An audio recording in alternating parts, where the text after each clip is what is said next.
Olenka, thank you so much for doing this interview with me. Right off the top, where are you right now? Are you in Toronto? And have you been in Toronto for the last 12, 13 months? And how have you been dealing with COVID-19 pandemic like the rest of the world has been dealing with? Hi there. Thank you so much for having me. I am currently in Toronto. I've been in Toronto for, oh my God, ever since the pandemic started. It's been a wild journey, but I've been doing pretty okay. I can't complain. Well, how have you been dealing with, because being in Toronto and knowing things have opened up, things are closing. 1 minute they're talking about we're not getting vaccinations, next minute we are, and then of course seeing some of the things that have been going on just around the world with Black Lives Matter. You know, the storming of the Capitol in the U.S.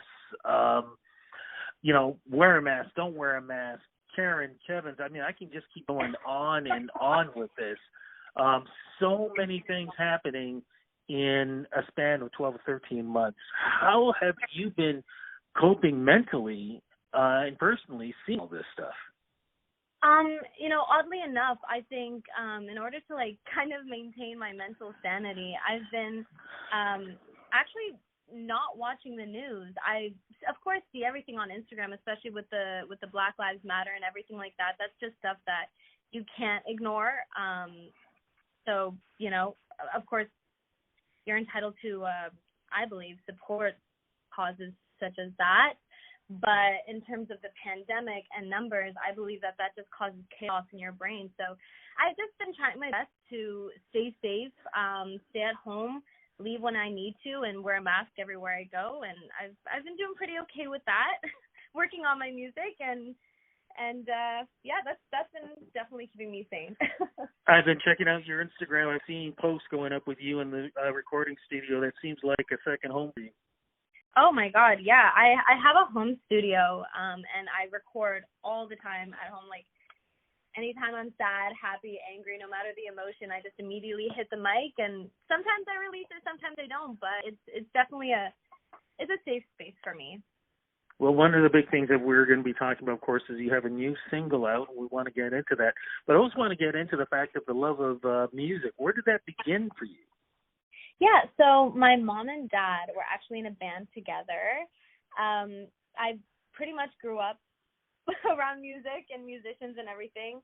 My dad was a guitarist. He was an engineer. He was a pianist. He played every instrument, any instrument you can name. He definitely has a talent with it. My mom has just been an absolutely amazing support system for myself, and she's a singer, and she definitely just she's always been my rock with my dreams here.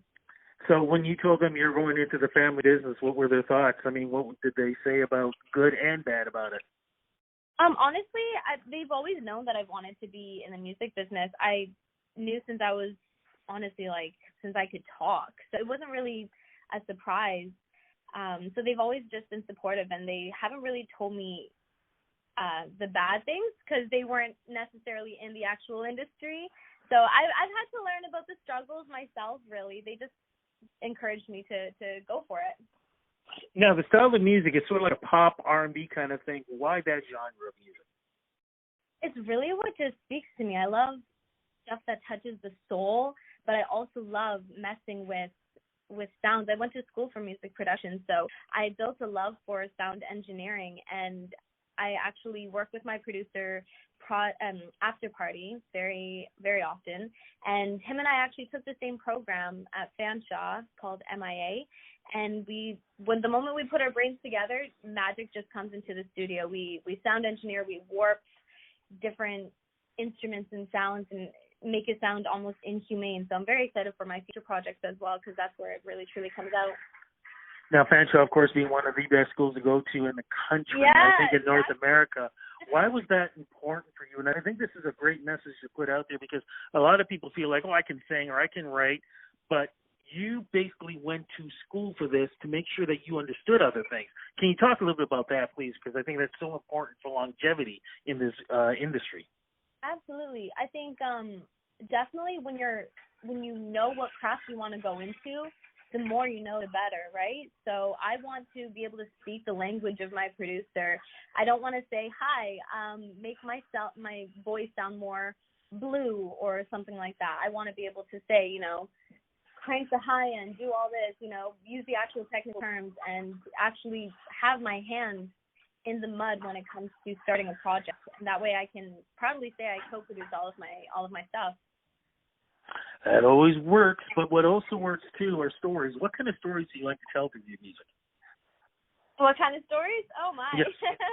Oh God, I have so many stories. I like to, honestly, oddly enough, I really like to share, and I don't mean to put a damper into anybody's life, but I really love to share my negative experiences, only because it's an experience that everybody's going to have if they're going into the field of career and everything. But that's not something that should beat you down, and that's not something that should put a weight onto your shoulders. You should fight through it, because everybody goes through it eventually. And, you know, if the music scene is for you, just do it, you know? Is that sort of therapeutic too? Because for other people, knowing that they're not alone if you talk about what you've been through. Absolutely. It's very therapeutic, because especially I haven't heard about many women until a few years back speak up about their issues, such as, you know, the Me Too movement and everything like that. And I think it's very empowering to hear that women have fought through this. And it's of course really messed up things in the industry is still happening, but women, we need to know that we don't have to rely on a man to bring us up in the industry, because we're strong on our own. And I feel like it's important to kind of, especially me, you know, being just starting out in the industry and experiencing things, to kind of come out and say, hey, like, I'm new here, but I'm already experiencing things, and that's not beating me down. I'm still pushing through it, and that's okay. Well, you're doing that with this new single. So what is the new single called? And talk about the story, please, because the story is really about, like you just said, it's about something about that happened in your life. Yeah, so the single is actually about a long-distance relationship, but where the story really comes into play is my experience with producing the single and producing the actual music video itself. So I used to actually be a part of a label. I released a whole docu-series about this. I used to be a part of a label, and things just ended up going south quite quickly.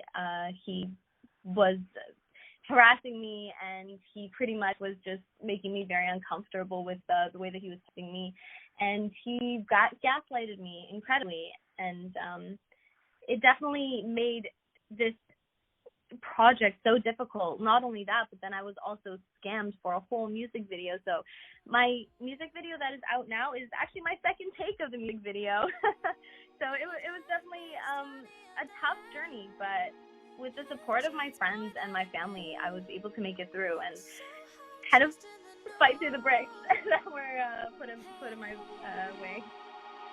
Boy, you different, just like a purple rose, you make a difference. Baby, let me know that when you hear this, the only troubles will be our distance. Yeah. Oh, different. So grab a purple rose and make a difference. Coffee at night, I don't want this distance. Drive me crazy, boy, just come and get this. Can we just put out a reminder, and this isn't all guys, but certain guys out there, that kind of stuff is not wanted. Can we just put that message back out again, please? Absolutely. Yeah, and when I talk about men in the industry, I don't mean all men. You know, there's also bad women. There's good and bad people of all genders out there. I just think it's definitely important to kind of just show your support and show that, you know, we all have a story, and we're all here to listen, and we're all here to support as well. Oh, you know what? We haven't given the name of the single. What's the single called? Oh, yeah. The single is called Purple Rose. Why that name? So in my long-distance relationship, I met a guy, and we we actually met online on Tinder. So oddly enough, I definitely was not looking for anything for it to become like this serious, but he definitely changed my mind actually about men, because I had so many bad experiences in the past, and he showed me that not all men are bad, and he was definitely different from the experiences that I've had in the past. And you know, my favorite color is purple, and my favorite flower is the rose, so he embodied everything that was my favorite, and he definitely inspired a sound here. Fantastic. What's great sound? Is there going to be an EP to follow with this? Honestly, I was actually originally supposed to be linking Purple Rose to an EP called Purple Rose and having a whole release party and everything. But of course, I ended up getting scammed. The pandemic happened, so it was unrealistic. So right now I'm just releasing singles that were supposed to be linked to the EP, actually. Okay. What about virtual performances, or maybe even being part of a drive-in as the drive-ins are opening up? That was one revenue and platform that people were using just before it got too cold. Oh yeah, absolutely. I'm like, if the opportunity comes up, I will definitely not hesitate. I'll be a part of that ASAP. Virtual performances are definitely something that I'm going to be doing in the future as well. Okay, so to check out what to do in the future and where you're going to be, social media is the place to go. Where do we go to follow you? Yeah, you could definitely follow me on Instagram. My handle is OLENKA BAK, OLENKABAK. You can follow me on TikTok, OLENKA_BAK. And yeah, that's where you can find me on the socials. I'm just curious though, Olenka, what part of the world is that name from? I'm Polish. That's why. Okay. I just don't want to just assume anything, but love the name, love the music, and love what you're representing these days. Thank you so much for doing the interview with me, and looking forward to everything that you're going to be doing in the future. And let's cross fingers that the next time we talk, since we're both in Toronto, we can do this in person when it's nice and safe. Absolutely. Sounds like a plan. Thank you so much. Take care. Be safe, and we'll talk soon. Thank you so much. Have a good one. Bye-bye. Bye-bye.